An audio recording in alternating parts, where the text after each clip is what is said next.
I was a junior in high school and couldn't read that well, a fourth grade reading level, because I would cheat on everything. And I learned how to read, I learned how to write. I taught myself all these things, all these disciplines. But whenever the first real big challenge would come, that little windstorm would push me back in the hole. And I realized, man, I'm fixing stuff on a surface level. I'm all surface, man. I'm not going deep into the cellar of my mind and fixing the foundation of my soul. My soul is broken. But I knew I could fix it, but I was afraid to go back. I was afraid to face the demons of my life, because you start lying. You want anybody knowing this shit about you. So you start lying about who you're not and start creating a person about who you want to be, but it's not who you are. So that's when I started realizing, man, I'm never going to get over the hurdle. I'm always going to live on a surface level until I go deep, deep into the sewer of my mind to figure out and face all of these different demons. That's hard. It's hard. We all like social media. We all like everybody to see us for who we want to be. That's why we post beautiful things about us. That's not going to fix you. So I realized that, and that's when I started going back. So I was about 24 years old, and I went from 175 to almost 300 pounds. And that's when I sat down on my couch and realized we got to go back. And it started with me going back to my father. So we left when I was 8 years old. We went to a small town in Brazil, Indiana. There's about 5 to 10 black families in a town of 8,000 to 10,000 people. And there was a big hub of Klansmen that lived in Centerpoint, Indiana. And I talk about that in the book. So the Klan marched on the 4th of July parade in 1995 in Indiana. So when you come from a messed up foundation like I did in Buffalo, New York, where my dad beat me senseless, and now I have that messed up foundation, and now I'm here being the only black person. I call it the only in my book, being the only black person. My mom's working 3 jobs. We're living in a $7 a month place. She's never at home. So it's not like I had some mentors coming in to help me. They were trying to put me in these different group places for like having some shrink talk to me and these 8, 9 kids, and one kid setting his house on fire, another kid's peeing in the trash can, another kid had a helmet on, banging his head up against the wall. And I'm looking at this at 8 years old. And I'm gonna get back to your question that you asked me, but these are the things I had to go back and relive. I'm 24 years old now, and I have to go back to all these things that no one knew about me in this group place where I'm in this place where these people are crazy and they think I'm crazy. And I'm looking at them thinking, I'm not crazy. You just don't know where I come from. I came from a place that truly damaged my mind, damaged my soul, and now I have to go back on my own to face this shit. So, at 24 years old, I sat there a lot of times. It was like one day I woke up and said, I gotta face this. This haunting fucking voice in my head kept on saying, man, we gotta go back. The only way we can go forward is to go all the way back. And that's very scary to do for everybody. Yeah. But the only way you're gonna fix yourself is to go all the way back to the beginning, to your childhood, because that's where everything starts. And that's what's blocking most of us. All of us. Yeah. All of us. Everybody thinks it's, my God, like my marriage is messed up. This is messed up. You have to go back to fix all your problems. It all starts from the root, man. The root, yeah. The root. I was just about to say, we have to go back to the root, because otherwise we're just dealing with the symptoms. That's it. Yeah. And you cannot fix anything by giving it Motrin. You have a jacked up knee. The swelling may go down, but it's still jacked up in there. You got to get it fixed. You got to fix the knee. All those pills do, so pretty much, is just let the swelling go down, and you can live a little longer, but you're not fixing the problem. You're not fixing the problem. And I guess the most people don't go back, or all of us, like you said, we don't go back because we don't know how. Right. Right? Like most people don't know how. Like, how do you start? How do you go back? And and I love that example that we start thinking the issue is our marriage or our relationship right now or our job or our career. And I totally agree with you that we need to go back, but we don't know how. Right. Now, you start talking about in the book some ways in which we can start. How? Right. Can you tell us about some of those? So one big thing is the accountability mirror. You have to start with yourself.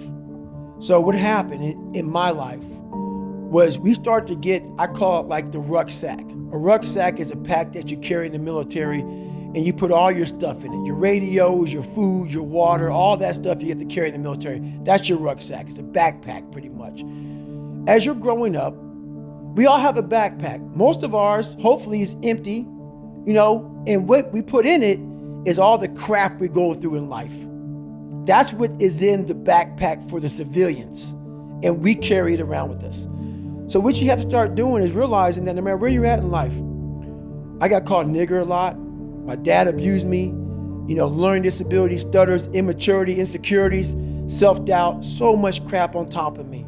So much stuff. I lied a lot to create friends. So much stuff was in my backpack. No one's coming back to help me. So it starts with that person in that mirror. You have to realize you are on your own now. And whatever else you believe in, I don't care what you believe in, but on earth, it's a very lonely journey. And it starts with the accountability mirror of looking at saying, hey, my dad who beat the hell out of me is not coming back. All these things are coming back. I have to face myself. And you have to own all those things that people may have done to you. Now it's yours. You got to own it. And it's yours now to fix the problems that people did to you. It makes no sense. It's not fair. I get it.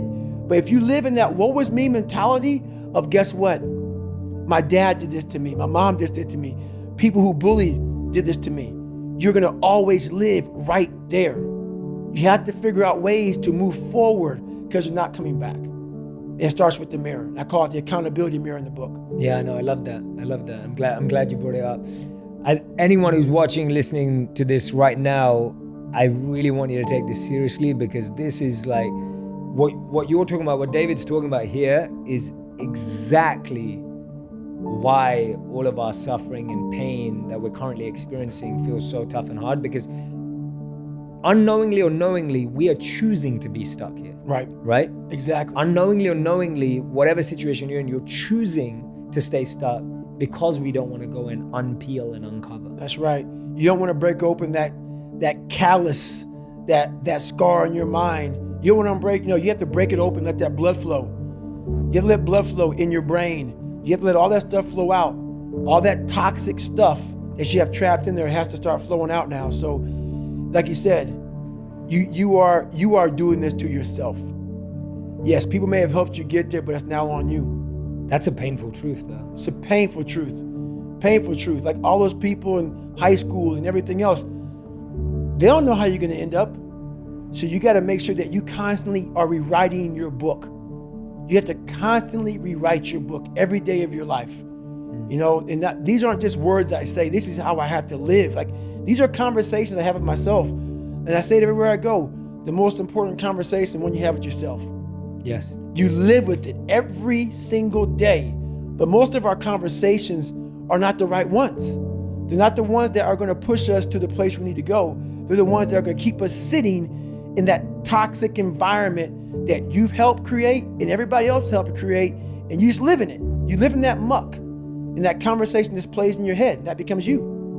Decode some of that conversation that you started with yourself. Like, how does someone listening start that conversation with themselves, and what are the general transitions that you need to start seeing? So my first conversation when I was absolutely nobody, and that's one thing you have to say. We live in a world now that's so kind. We find the kind way around everything. Like, if you don't look good, I have to find a kind way of saying, I don't like your shirt. Right. That's not the approach. If that's the approach you're looking for, that book is not for you. Can't hurt me is not for you. The approach you have to take, at least I took, you take whatever approach you want. The conversation had to be a real, honest conversation in the accountability mirror of, guess what? I was fat.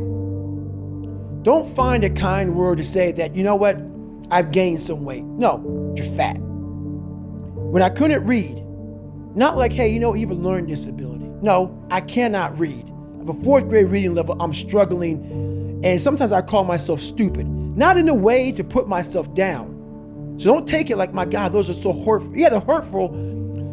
Dishonest. The conversation has to become an honest conversation of where you're at mentally. Where am I at mentally? I look like shit. I feel like shit. I'm falling behind in school. I'm lazy. My house is a mess.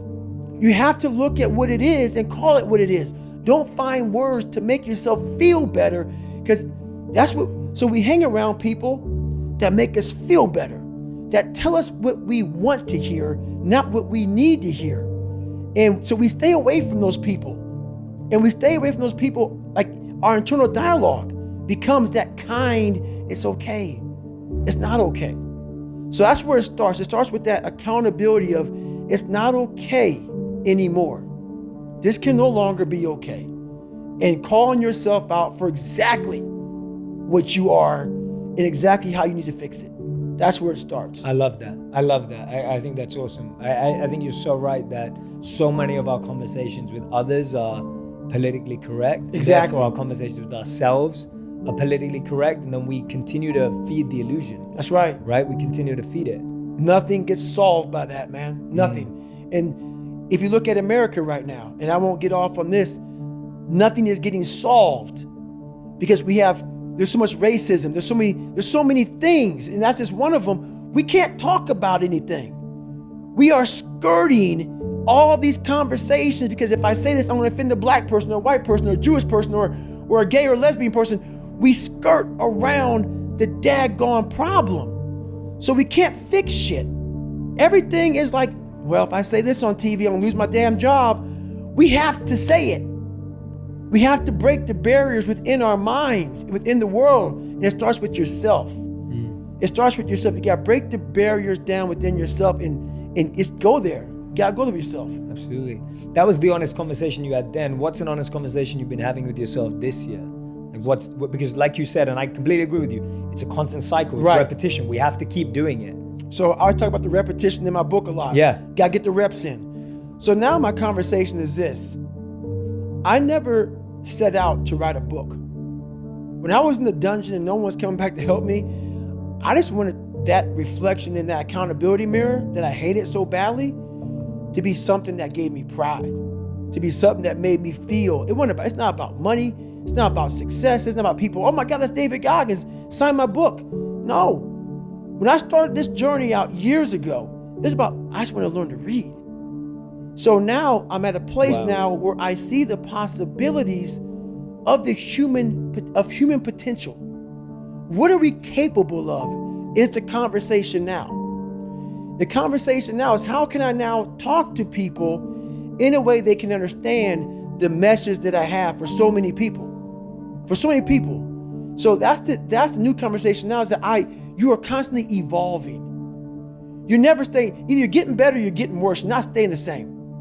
So for me, I have to constantly be getting better. I have to constantly be evolving my message. So I'm constantly thinking in the quietness of my mind. That's a key point too. The world is so fast-paced. The world is so noisy. So my conversation now a lot of times is, my God, slow down. The world can take you here, be there, be everywhere. And I lose myself sometimes. So I catch myself in the airport. I catch myself in the plane where I'm writing stuff down. Okay, remember this, remember that. And I'm going, hey, hang on a second, Goggins. What got you here? This isn't what got you here. Slow the fuck down. Go back to the quiet place of that dirty mirror in that $7 a month place you used to live in. That's where you grew. So that's what I'm constantly reminding myself of. Go back to your roots. Now, I'm not saying go back to hell, but I'm saying don't forget where you come from. As you start to explode out of the gate when you become someone, my conversation is, do not forget your roots. Do not forget your roots. Don't let this become so big that you lose yourself amongst the noise. Go back to the quietness of what made you successful. That's the conversation now. It's a constant reminder of that. I love that, man. That's the mantra. Do not forget your roots. Repeat that again and again. And I have a meditation that I developed for myself to do that for me that I want to share with everyone because it aligns so closely in what you're sharing. So every morning I sit and I look at my intentions to do anything. So whether there's a new deal on the table or there's a speaking gig that I've been invited to do or whatever it may be. And in your life, it can be anything, whether you're starting a new business, you're writing a book, it may even just be an Instagram post for whatever it is. And I look at whatever my options are and I ask myself, which ones of these is a seed and which ones of these is a weed?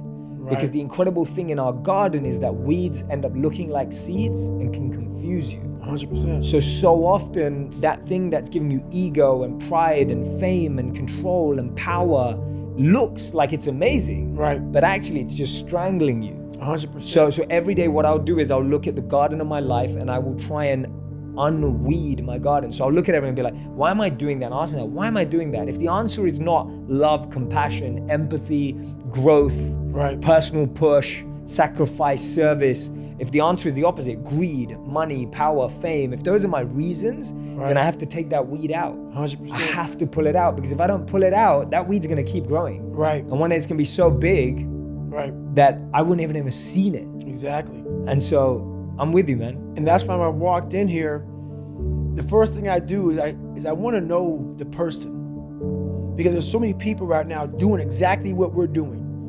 What turns me off so badly is I see so many people out there trying to motivate people, inspire people, help people find what's gonna drive you. I see all this shit. It's all fucking a bunch of shit. And I walk in, I see it everywhere. Everybody's got this going. Everybody's got a new podcast, this, about I'm gonna help you find yourself. They're not living it. They're not living it, which is why I look at people, I'm like, what are you about?